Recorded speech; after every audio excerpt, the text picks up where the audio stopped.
Welcome to the Narrator Roundtable. I'm André Santana, and joining me today we have Gail. Hello, Gail. Hey, André. Oh, I love it. I'm so excited. I feel like for me personally, when I read a manuscript, I hear the voice in my head. You know, like the teenager who's moving through the world cautiously, the old man with the weight of life on his shoulders, the self-assured guy like on a mission. But I don't often have language around like how that voice gets into my head. How do we craft a narrative voice that lets us move from one book to another and bring a really unique energy to each title? So this intro is not going to be long because I don't have the answers, and I can't wait for us to learn about this together. And we're actually going to be doing that with one of audiobook's badasses. TV and video game regular, fashion icon, earphone winner, and Audie finalist. This person brings top tier performances, whether they're behind the mic or on camera. And I'm so excited to have them at the roundtable. Welcome, Jess Nahikian. Hello, I'm so happy to be here. And we're so happy to have you. Oh, I love it. I'm already chomping at the bit because I feel like this is a craft episode. Not that there's some clear division, really. But it also feels like as we kind of started chatting about it a second ago, there can be a little bit of mess buried underneath narrative voice too. So I'll start easy. We'll take it back. Is there somewhere y'all feel like you always start when you think about the narrative voice of a book? Yeah, I feel like I always start with references to other, I was talking to my engineer about this today, about how it's really helpful sometimes to read it in an iconic voice in your head, even if that's not how it's going to sound, because I feel like I can really get into the core juice of that character and that energy. And especially I find it helpful like film and TV actors. Yeah, so that's usually my first pulls are like big, like especially fantasy performances where I feel like the archetypes are really huge. And then from there I start to like whittle my way down. I like to, in my prep process, just read out loud to myself a little bit and like coax the natural voice that's coming out of the narrative as it's written, and sort of play with in my mind like the images that are being created in the book and the mood that's being struck by the book. I'll do like image boards and playlists and all that junk to like create atmosphere. And the descriptions of our main character, if we have it, if it's in a first person, or yeah, I mean, sometimes even like the way the world of the book is described, and think about how that all comes together in terms of like me as the cinematographer of the piece. I love that. There's a bridge here that I feel like I really want to connect, which is like, so Jess is mentioning this kind of like, well, let me ask a follow-up question. Really, you said you go to references sometimes. So for you, do you read the text and you think like, oh, the way this text is reading in my head, it sounds like so and so. Like maybe I'll go think about so and so, or like how do you draw that connection? Yeah, I feel like backing up, I read the text first, and then I start to pull like either voice prints that I think fit, or it's usually either film and TV people or other audiobook narrators, and I start to pull together different styles and different paces and different dialing in rasp and dialing in sort of vocal placement where it sits in the register. And all of those things, the references help me just be creative about what I'm pulling, so that when I go to the mic, I I hear the tapestry in my head, and I'm able to start to like pull those things down as I work. Yeah. Does that make sense? Yeah, That's how I think about it from my little. I also, Yeah, I do you love know that the like the Rolodex in the sky of characters? Is that ever something that you've encountered in I believe it's a Michael Chekhov technique thing, but like there's this idea that all of the characters that you've ever encountered in your life, in literature and film and TV, wherever, live in this Rolodex in the sky, and you can flip through and pick which ones you want and bring them down. And he has this whole exercise of like literally meeting them and then unzipping their skin and stepping into their skin. It's like, it's amazing and transformative. But I like to play with that a little for audiobook land too, of like, who can I pick from my reference and then step into that? That's what that sounds like to me. Yeah. Yeah, I think that's a really good way of thinking about it, because it's less it's a little bit outside in.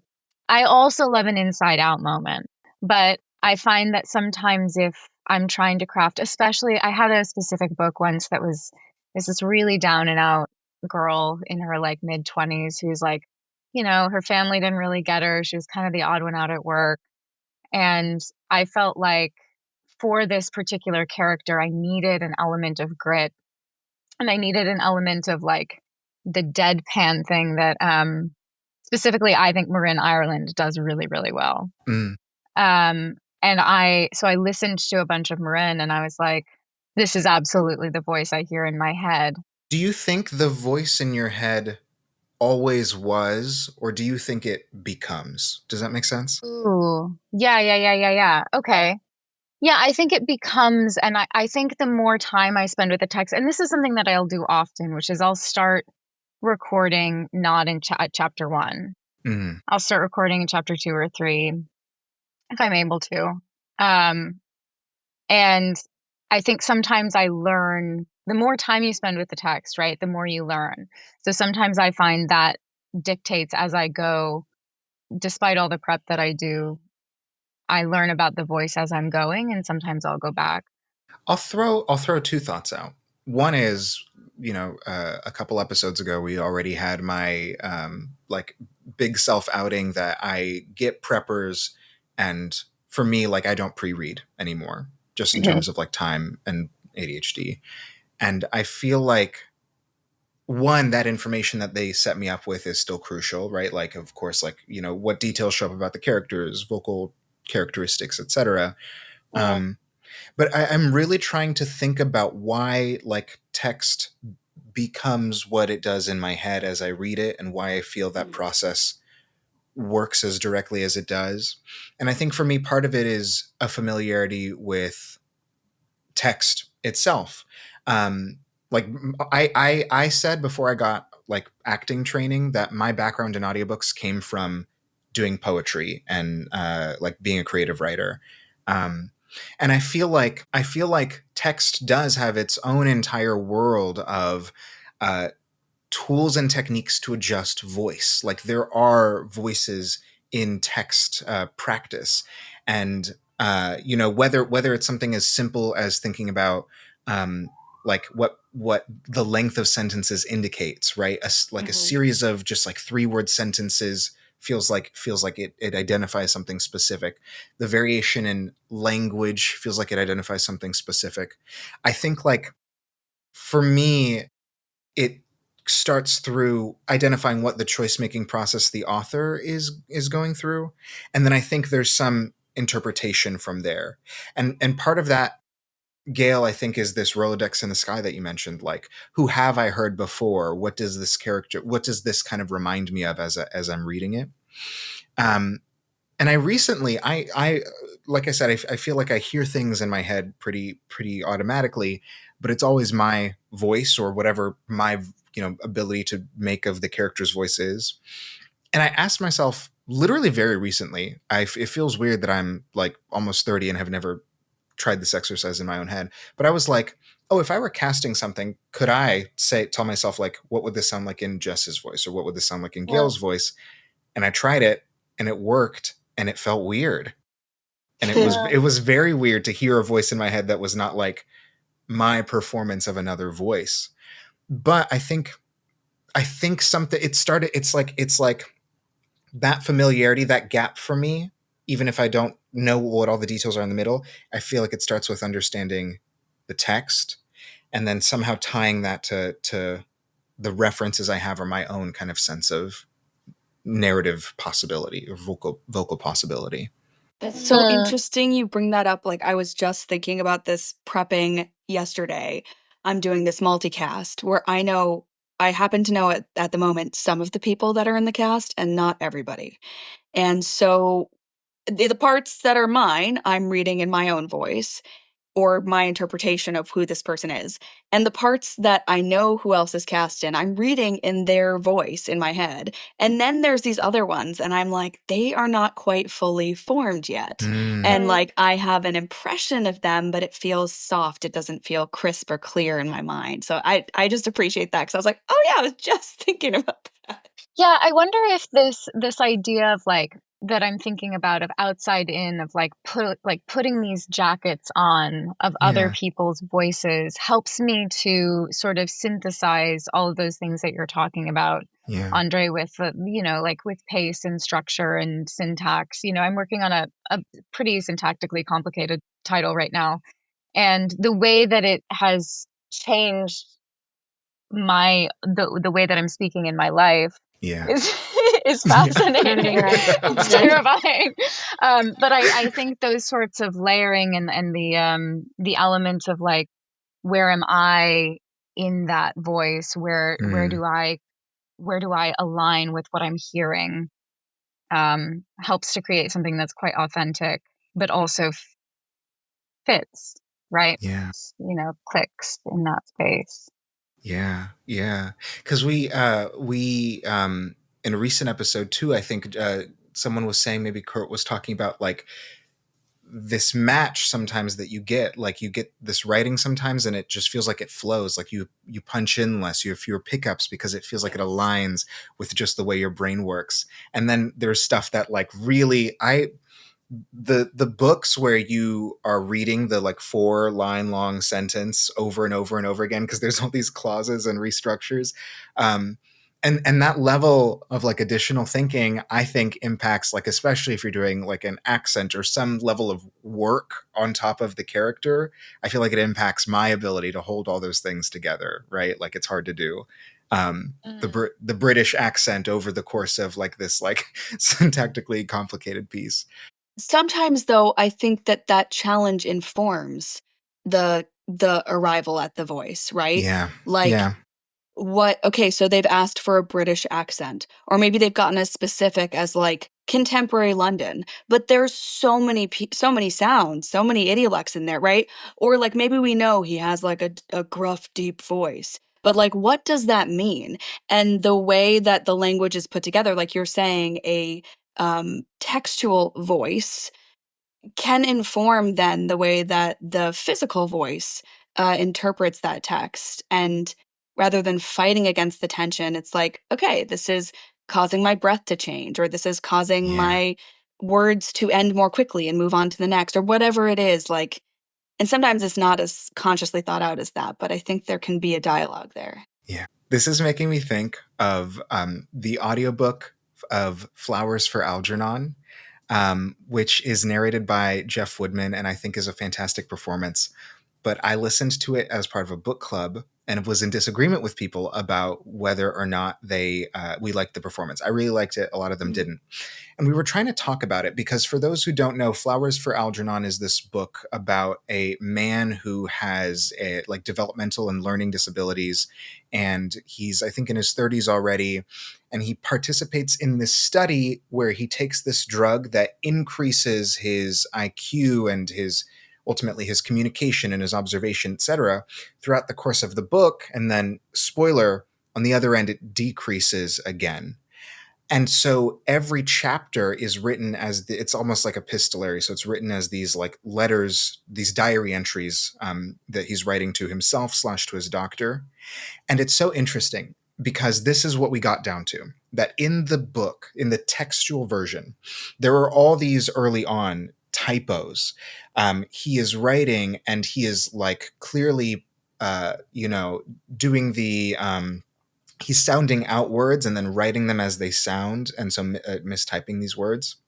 And in the audio, they felt that should have been interpreted as like when he gets to those words, he should have some difficulty with those words. to me, that didn't make sense. Because for me, the movement from text to audio was this interpretation of the choice essentially that was made was that it is an interpretation of voice. Because he's spelling out, sounding out the words, he doesn't have difficulty pronouncing them per se. He has unfamiliarity with the spelling. And so if he were to struggle like in the performance vocally with those words, that would be like an adaptive choice of making this specific kind of change versus what to me feels like a reflective choice, which is that the character would not have necessarily. And so it feels deep. Even something as small as that would have had a huge change in what the performance was, but it feels like it starts there, and then we are what the work of bridging that gap seems to be the difference between like 30,000 versions of an audiobook that the same exact actor could create. That brings up this idea of like being true to the text is not necessarily being literal with the text. Mm. And I feel like we so often brush over that because there is a precedent set that this is what we do when adapting to audio, or not even adapting, just recording in audio. And we don't stop to think about like, how is this affecting the truth of what the story is trying to say? Yeah, there's a particular title that comes to mind that I worked on that I think I made a stylistic choice that on reflection I wouldn't have made again. But it was this character had was a very fast thinker and talker. And so I, in her moments of dialogue, was like, well, you know, it's referenced all the time. It's the crux of the story is based on how brilliant this girl is and how ahead of everybody else she is. And so I made this choice. And then on reflection, when you were speaking, Gail, I was like, that's the crux of what I missed, was that it was a literal interpretation, not an interpretation that did a service to the listener. And it's I think that I'm reflecting on how sometimes, you know, our work as actors is to interpret and to be there and real and true. But then there is this other element of like, well, we have to bridge the gap between the text and the audio. And if we're too literal, sometimes it can be a detraction rather than an addition. So it's a curious. Yeah, absolutely. Curiosity. Absolutely. I love that. And I love that you mentioned that, because I don't know if you have to. I have never had this granular a conversation, even in my own head, about like, right, I get a book and how do I record it? But I'm thinking about kind of how the process has evolved anyways, and what shifted for me over time as I was thinking about like characters. I remember I did my first audiobook, and it was from ACX, and it was like a small little publisher. And when I auditioned, they asked for a Southern accent, no other specifications other than Southern accent. So I put on something real kind of stereotypical and threw it out there.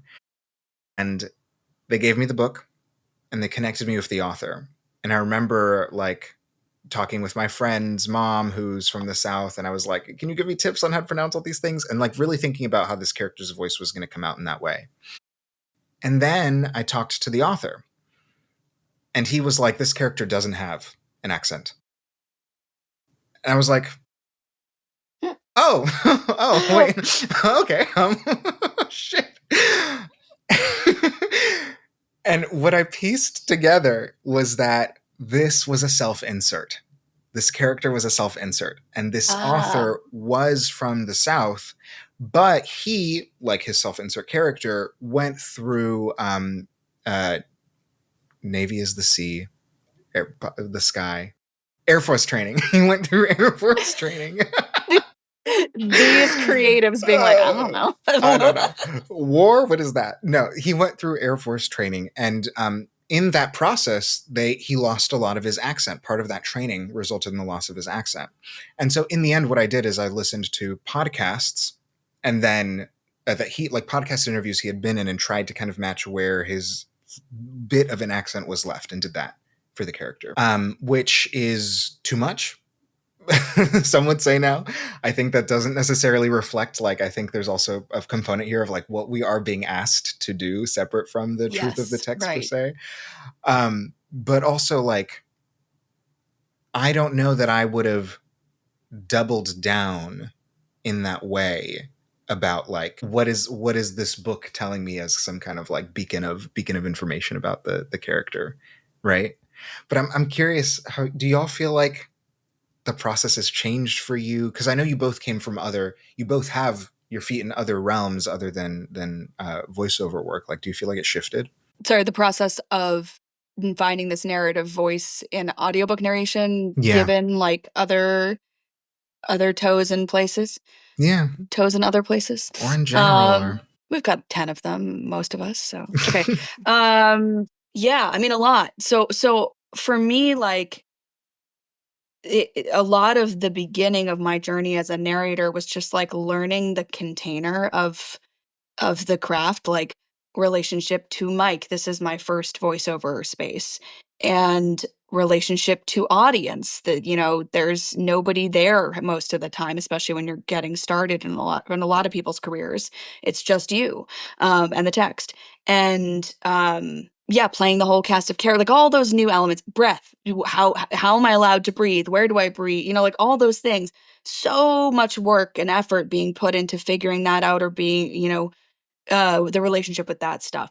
And then this, you know, also industry facing, marketing facing challenge of like finding your niche, like having people understand where my voice fits, and aligning with work that's like, yeah, that actually feels like me, and I have something to add to this, and I can speak from a place of truth with this. And then also that element of, okay, how do I make this feel really natural, really organic, and the technical skill of sight reading and making that feel like it came out of your own mouth, connecting, you know, that thought with your feeling, with your voice, and making that quicker and quicker.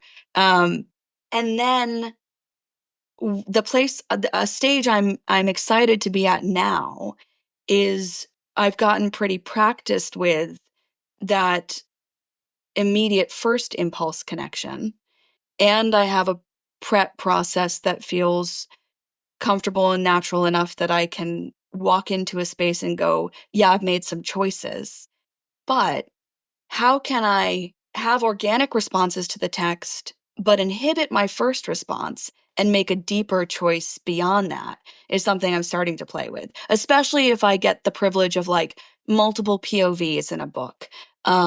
I'm doing a very close third right now for a rom-com that kind of goes back and forth between two characters who I've placed and naturally fit, given the cues of the text, in different parts of who I identify as. So they're both me, but different parts of me. And then there's this third idea of the narrator who kind of slides around all three places.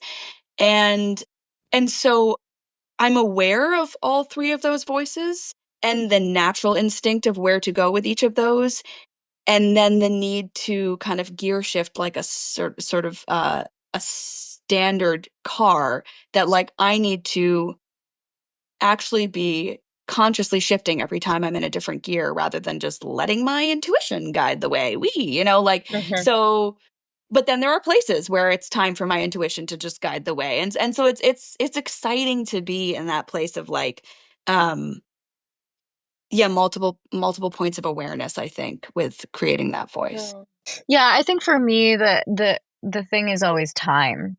If I'm able to award myself the luxury of time on something, it is always deeper. It is, my second pass is always, and I mean that in whatever way, right? Whether it's prep or whether it's a literal second pass, is always just like slightly more emotionally informed. And I think we're very used to in this industry the practices of making decisions quickly, having to work under like pretty intense time restrictions on a lot of things, and split focus. And if I'm ever awarded the luxury of time, I always feel that I am able to, like you were saying, Gail, like bypass my first impulse and really get into what it is this text is asking of me, what it is that I have personally to offer to it. And I think, I mean, my work in, as you were talking, Gail, I think my work in like video games has changed the way that I think about audio Yeah. books specifically. And I think that has to do with a lot of the work of video games is very similar. You're making quick choices. You don't often see the script before you're recording it.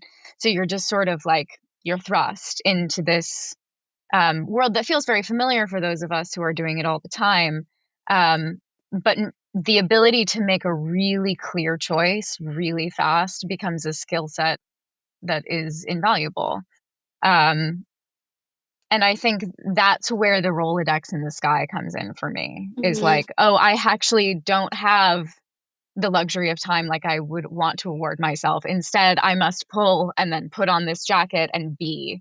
And that comfort and that fluency ends up coming in really handy. But it takes a lot of work. It's a lot of practice. And I feel like it's ongoing, right? I feel like I'm just like all the time. Yeah, and it's cumulative too, right? It's like, as you're saying that, I'm like, oh, Yeah. that's that 10,000 hours. It's like the more you do it, the more you have. The more you build your Rolodex, the more you build your quick recall for those things that you need. And it's like growing a magical power where you can summon it at will, you know? It's Yeah. Yeah, or and exactly. then you have multiple spells you can cast. I mean, it's pretty cool to like get the longer stretch of experience, especially in an art form that is so long form, right? Because like I have a buddy who's doing his first audiobook this week, and he was like asking me questions today about like, how do I prepare and what do I do afterwards and how do I stop when I've had enough? And I was like, I can answer for myself and give you like some ideas, but it's also something you just need to discover in the doing. And that is hard when the doing of one book could be like a whole week of your life or several. One thing that I was thinking about too is I remember the book I listened to that changed my relationship to breath. And it was called Not My Ruckus by Chad Music, and Ivy Tara Blair narrated it, but she also produced it. And so I remember listening to that book, which is a very emotional book. And there would be these times where she would just stop and take a deep breath and then keep going. And she had this relationship to breathing where like, and I got to talk to her about this, where like, as also the editor of the project, there were these moments that she would come back to and she's like, I want this here. Like, this is part of Write the Voice in a way that we don't always get away with when we're working with folks who are gonna trim down for time or are gonna auto remove the breaths or et cetera, et cetera, et cetera. But it feels for me like I'm really thinking a lot about, like you said, Jess, that video games have been informing how you've been doing audiobooks. And I feel like I'm standing at like a round table. Well, we are at a round table right now. Hey. I feel like I'm at a big round table, and Well all done. these different like techniques from other types of voiceover are around the table, and I'm looking over, and I'm like, oh, like they're doing efforts in animation. Like, can I sneak that into some audiobooks? Yes. Like, Yes. they're doing, people are, whatever it is, pre-life, can I sneak that? And it feels like it shifts, it opens a door for character work, because I feel like I can process as the character in the way that I want. Like, when I really think about like, what do I want this book to be, it feels like the ability to process as the character. I know that, like, I had an engineer call me once who was editing my pickups, and he was like, Andre, I bet that when you get really into a scene you act out whatever is happening and you end up looking away from the script and you make a mistake, and that's Oh, where you're getting sure. pickups. And I was like, shit, yeah, I do that. Holy shit. And but that for me, I think is like, I'm still working on not doing that more, but it does feel like those are the ways that I feel best connected to the narrative voice. And so, Gail, for me, that I think that's where my kind of like adjustment is right now, is like, how do I bring all the dimensions of this that I want to bring into it while still acknowledging that this is like a, I don't want to do a pickup in the most emotional scene where I really liked the first Yes, take, or like, right. you Yeah. know? Yeah, I love that you brought that up. Like, what does playing by the rules mean? And what does knowing the rules well enough that you know you can break some of them or nudge some of them or wiggle some of them? Um, and I also think you bring up a really good point about this round table, that like we're not creating audiobooks in a vacuum. In a creative, in an artistic sense, and in a commercial sense. Like, it is in dialogue with every other form of storytelling that is ever was and is of now.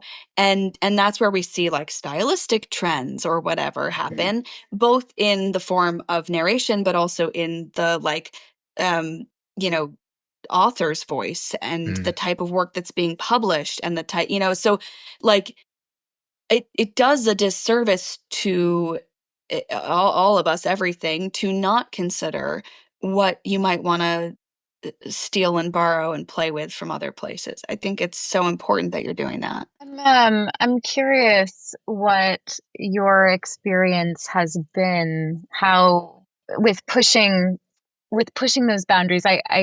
As you shift gears in your career, both of you, because I find there's this beautiful moment when you first start audiobooks where you don't know the rules because the learning curve is so steep. You're just trying to Yeah. get through it. And there is so much freedom. And I wonder, sometimes I go back and I listen to earlier things that I did, and I'm like, oh, that breath is actually way more connected. I think I'm connected to my breath now because I have resonance and I have this whole access to all these different tools, and I feel but then I listen and I'm like, no, I was connected to these moments in a way that I didn't know I couldn't be yet, or Wait, wasn't the that you didn't form. know you couldn't be. Yeah, okay, there we go. Yeah. Yeah, that like wasn't, oh, this isn't the way, right? And so I'm curious, like, for either of you, what you feel you could maybe learn from that first couple of books self, like what you would go back Oh, and say, like, oh, I want to bring that with me. I love that question. This first book that I mentioned, there was such a deep interest in becoming in that first book. Something that like I don't get to explore in the same way, like you said, just because of time. I there hasn't been a book since where I get on the phone with the author and I'm like, oh, this is what you sound like, and I'm gonna go and like learn, you know. Um, but I I think that was part of it. I feel like having later kind of learned the techniques, there was an interest in character that I'm really glad like cultivated in the way it did. Um, and I obviously still love doing different characters throughout books, but I feel like I don't know if it's just the hit and run nature of it, if it's just like, oh, it's different in the streets kind of sense of like, oh, I didn't learn, no one told me about all the different placements or anything like that. And characters emerged in those first few books really from like the sense of uh from really my only reference at that point was a connection to the text. My I did a book like the next novel that I did after that actually isn't available anymore. But it was this YA fantasy where this kid is brought into this other world. He goes on this long journey where he meets a lot of people. And it's all, there's different kinds of like plant creatures and rock creatures and all these different things are happening where I was like really playing with vocal choices and really doing a lot for that. And then there were these scenes at the end, like the last 4 chapters, where every character he met on the journey was in the same room and they were all talking together. Wow. It was a time and a half, but it was. I feel like I don't know that I really have like done something of that caliber since. I don't think that like the that sense of like, I mean, part of it was that, you know, rock monsters, some of those voices were not sustainable, right? But I feel like there's going to be a sentence that comes to me in 3.5 business years about this deep excitement about what characters can be that is not predicated on what I think listeners will tolerate. And Interesting. even if there is like reason to say like, oh, like, you know, don't lean into the mic and do a super shrill voice, or even if there's reason to say, there's something about that sense of abandon that was just that was, I think, the book I did where I was like, oh, I want to do this for the rest of my life. You know? Yeah, I think for me, I don't know that I ever want to go back and listen to my early. I listen to clips and I'm like, we're good. Like just technically, like technologically, it's so bad. My first audiobook, I don't think it was necessary that this was the case, but I read it off of paper. I think we were past it at that point, but I still read it off of paper. I do And love it was that. indie, and the author literally sent this like hundreds of page historical fiction manuscript in the mail from California. I mean, there were so many things about that process that were not necessary and I would never repeat. But what you just said about and he and I spent hours on the phone discussing the world of the book and the characters, and I was like, yeah, in some ways, like that would be so cool. And I'm like, no, actually, I never want to do that either. But I love to have a, you know, back and forth with the author. But I think we maybe spent more time on the phone than we did recording the book. So I made a friend. That was nice. Yeah. That energy though that you're talking about, that joy of like, oh, I get to do this. Like that I forget sometimes. And to have that even on a book that I look back and go like, oh, there's so much about that I would never want to repeat. But I still felt that way doing it. Like that's a good reminder of um not only does that inherent joy lie within the task itself, but it's a good guiding post of where I want to go with what to say yes to.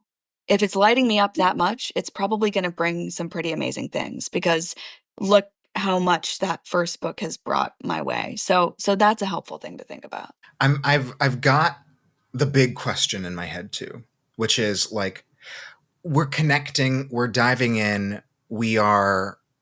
I keep thinking back to this book I did where I'm in the studio and suddenly we're in a scene that like I could have been ripped straight out of my own childhood, and I'm like, and so he hugged his father, and like I'm crying into the mic as we're just continuing, and I'm like, we're connecting. And simultaneously, I think that we are being asked to explore the lows as well, right? Like we're sometimes given dark romantasy is blowing up right now. I think back to like one of the first horror novels that I did, and there was this one scene in it where I was just like, I'm going on a walk after this. This was deep. Yes. And I'm curious, like with all this connection that y'all do, what do you feel like that experience is of like having to explore those darker things? Ooh, okay. So I have a story. So first of all, this actually came up for me in acting class last night. I'm in like a somatic based acting class right now, and we were talking about the fact that as actors, so you're a cellist or you're a rock guitarist and you do your show and you put your instrument away in its case and you go to the bar or whatever. You're an actor and you take your instrument with you everywhere you go. You share your instrument with your characters.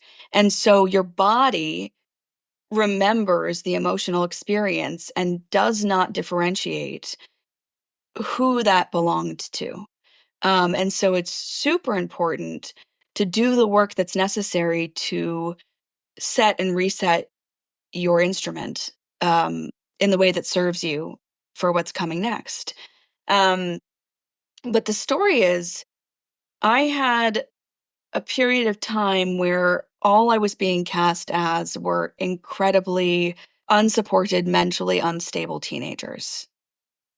And they were very well written. Yeah, Jess, I know that you're walking in that territory a lot too. And it's like, and like, you know, the teenager in me is like, yes, thank goodness these stories are being told. Our story is heard, and I get to like heal these things and live in these things and hopefully help some other folks through it. And at the same time, my body remembers that experience that I had then and creates new emotional experiences going through these character stories. And so in that time, I had a project that was lovingly cared for by the very thoughtful producer, and I was assigned a director who is a somatic based healer and theater director and audiobook director. And she said, this material is hard, this material is heavy. Please trust me when I ask for a little extra time than we think we need to get this done.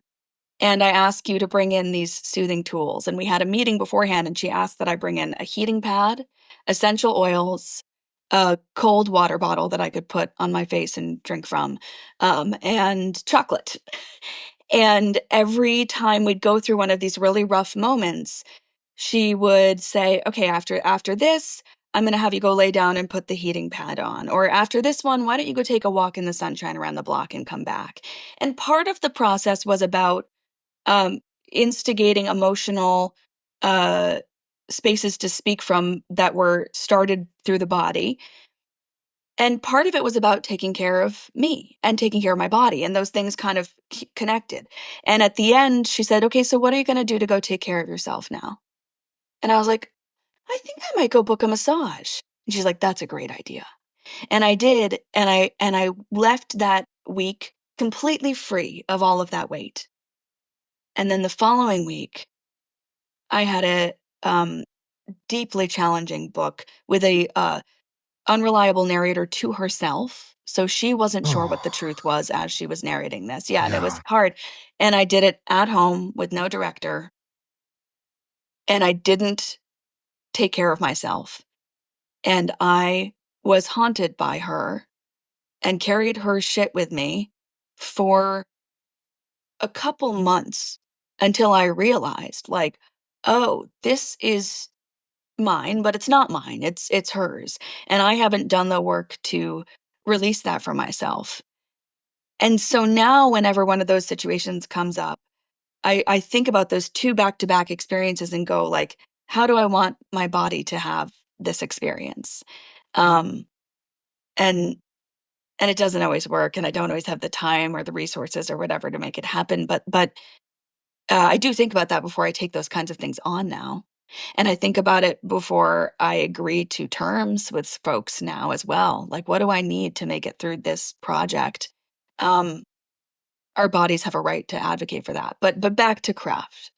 No, That's also I think that's a stellar perspective. And I also think in the same vein, like, what do I want my body to go through? Like, do I even want to say yes to a title that's a dark romantasy? Do I want my body to go through that?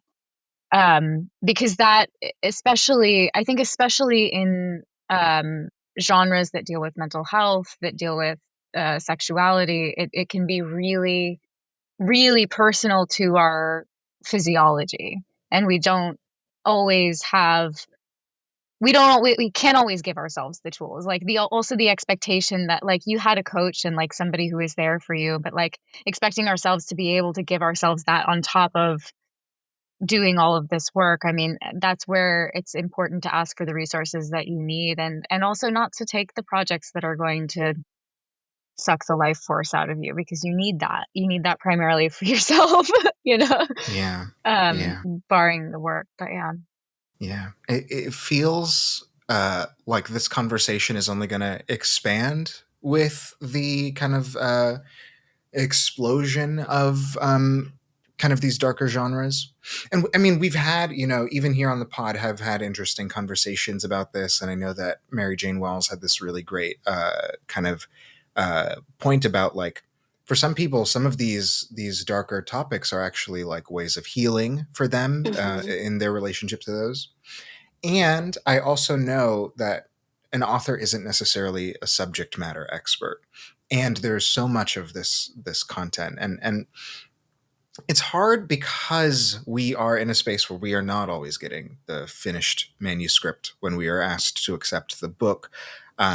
There are some folks who are now like sending along triggers, and those don't necessarily kind of contextualize what they mean. Like what's happening in the text.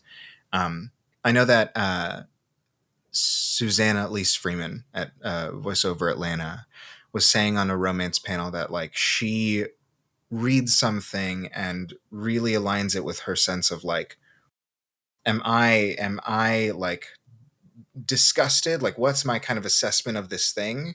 And as I'm reading that, that's gonna kind of be my metric for whether or not it will be something that I take on. Is if it feels like it crosses that personal line for me, I don't want to put my voice to it. So I'm kind of always like struck by that space as a whole. It feels I was feeling this these past couple days with the character that I was working on. Really not by any means kind of like really deep, dark, and unforgivable, but there were these kind of pieces emerging where I was always like, this thought of misalignment was coming up, and not just for like what the character is written to believe. The thought I'm getting to, I think I'm overcomplicating. I think I'm overcomplicating this. It's like I'm feeling so connected to this character, and suddenly this character diverges from me so sharply, and I have to deliver that with truth. And like you said, like, we hold that, and I haven't done this kind of letting go process. And so I feel like the accumulation of that is real. Yes. It's something that we have to contend with, like, as business people, but also as people. Yes, and also can we name the fact that as, regularly working narrators, actors in many spheres, we can be grappling with several of those journeys at the same time. And so, like, that is another awareness we need to have, is like managing all those things that are happening inside of us from maybe a couple different stories that we're going through or characters we're exploring. Um, yeah, I don't know if either of you have simple rituals that cue to yourself that you're stepping into one space or leaving one space. But I found like simple sensory things like essential oils or candles, um, uh, changing the lights, um, music, a song to bring me in or out, and pulling a card from a tarot or oracle deck to prompt an entry point. Like, these kinds of things help me just kind of, shift gears a little bit Yeah. easier. Yeah. I use a fixation song. So I'll pick something for like a 10-day period. And if I like need to get out of it, it's usually some like pop garbage, some like movie, like horror movie, not horror movie, some like what am I saying? A superhero movie, usually like a Spider-Man or like a, you know, Sweet. soundtrack, Yes. and I'll pump it in my ears, and that will cue to my brain that it's time to let that stuff go. Yeah. Yes. Oh, that's Yeah. awesome. Yeah. Oh, that's good. I got nothing.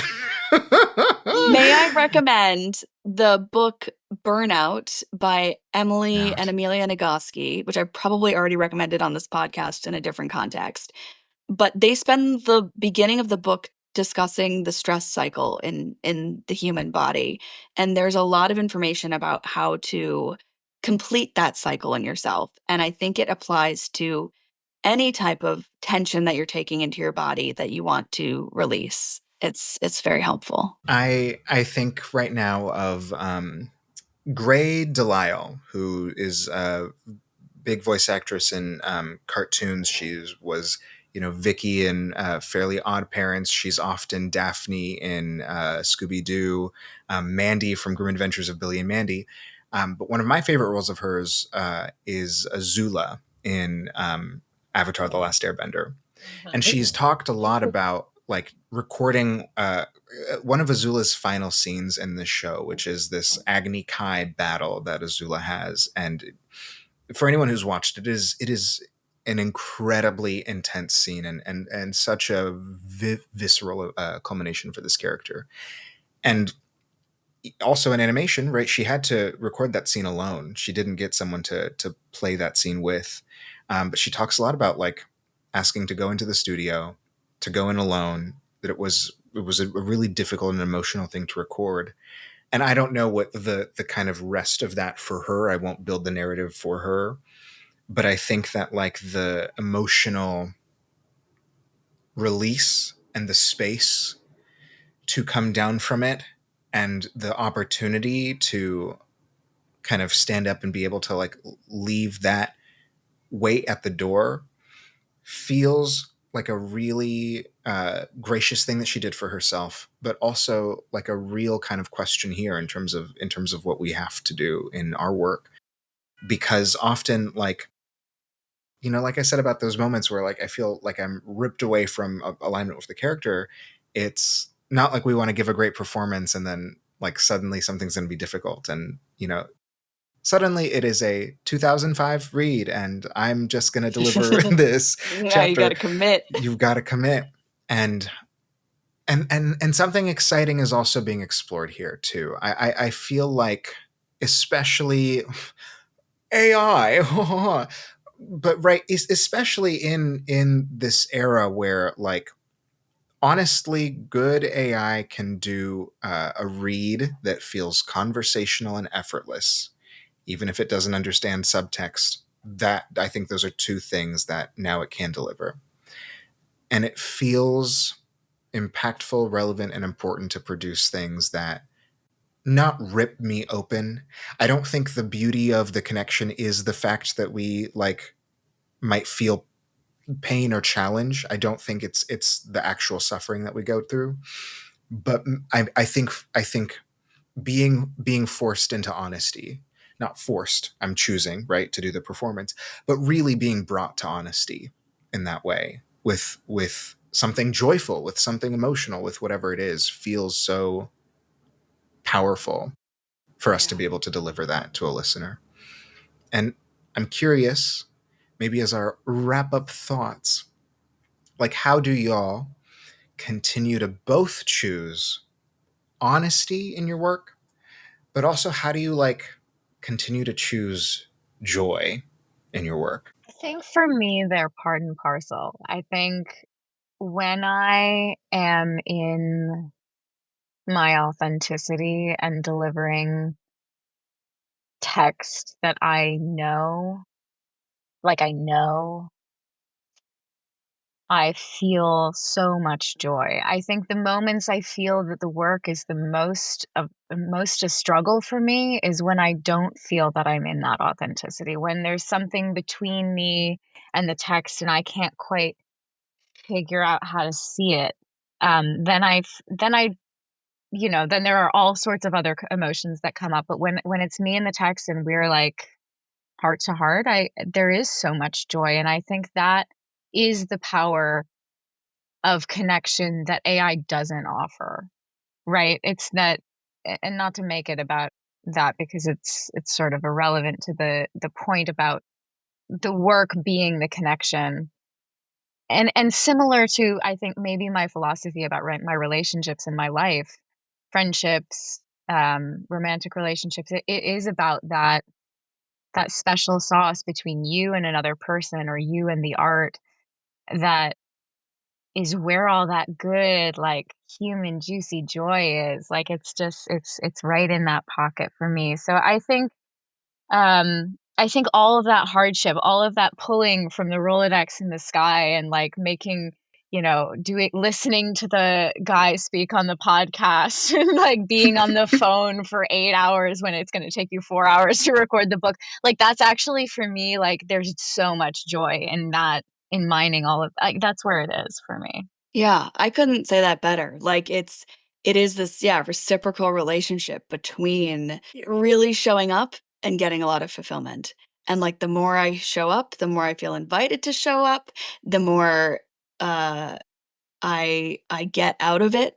And so the things that are like calling to me are like, come over here. Like that's where I will show up the most. Cause also ADHD, like that's how I work. Like if I'm interested, I'm really good at it and I'm really into it. And if I'm not, nah, well, sorry. So I'm like the opposite with you in pickups. I'm like, I get pickups when like I was not interested in the writing. I was bored. Like my mind was thinking about something else.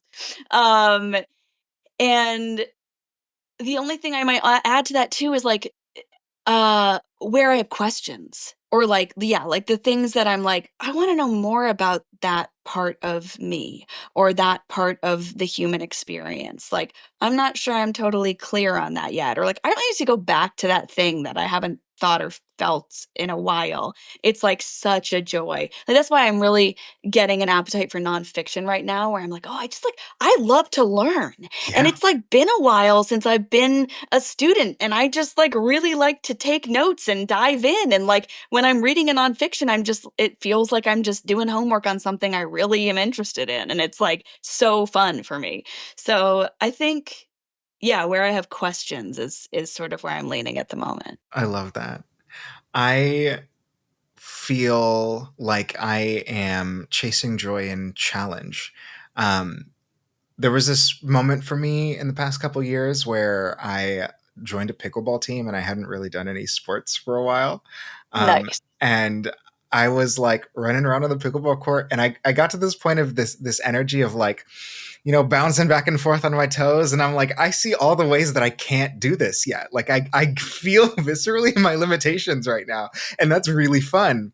And similarly, like I remember all those moments. I feel like I had one either today, yesterday or today. Like there was a scene, it was a confrontation. There was a lot of anger. And there was one character that I kept like redoing his lines. I was like, I don't believe myself right now. Like, is it movement? Like, is it that I don't feel, behind the mic that I can deliver what this anger feels like it's going to be as movement?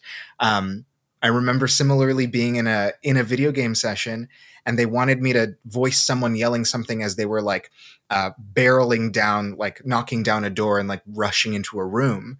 And this was years ago. I didn't really have like this context, and I felt like the difficulty of like, what are all the things that like my body would be doing that I need to be able to replicate here?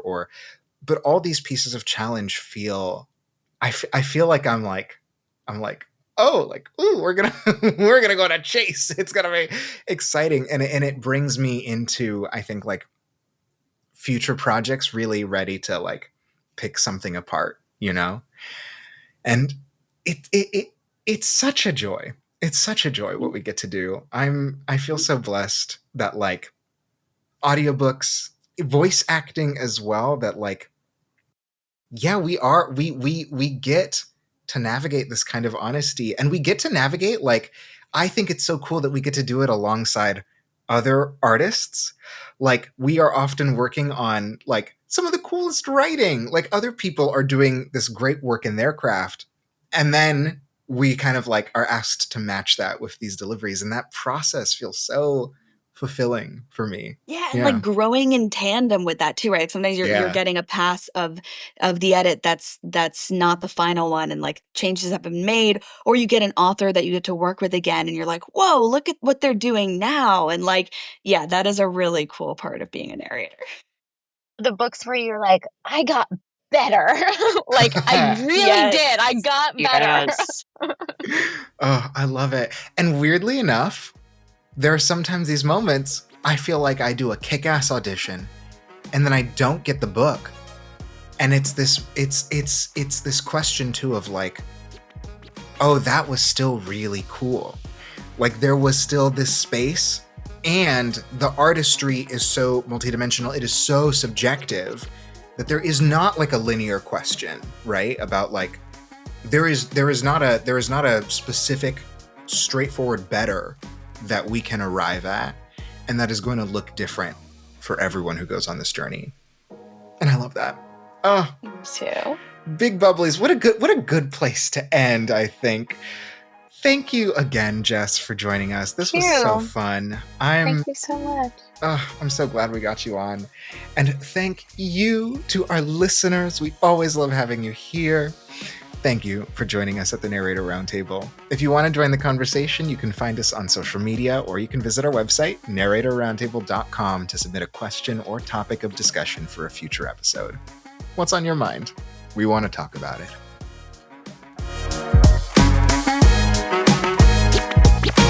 Come on!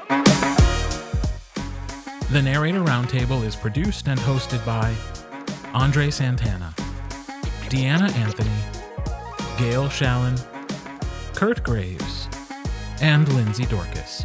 All copyrighted material is shared with permission. Music and sound effects are licensed through Storyblocks Audio. All opinions shared are those of the individuals and do not reflect the positions or policies of any company or organization with which they happen to be associated.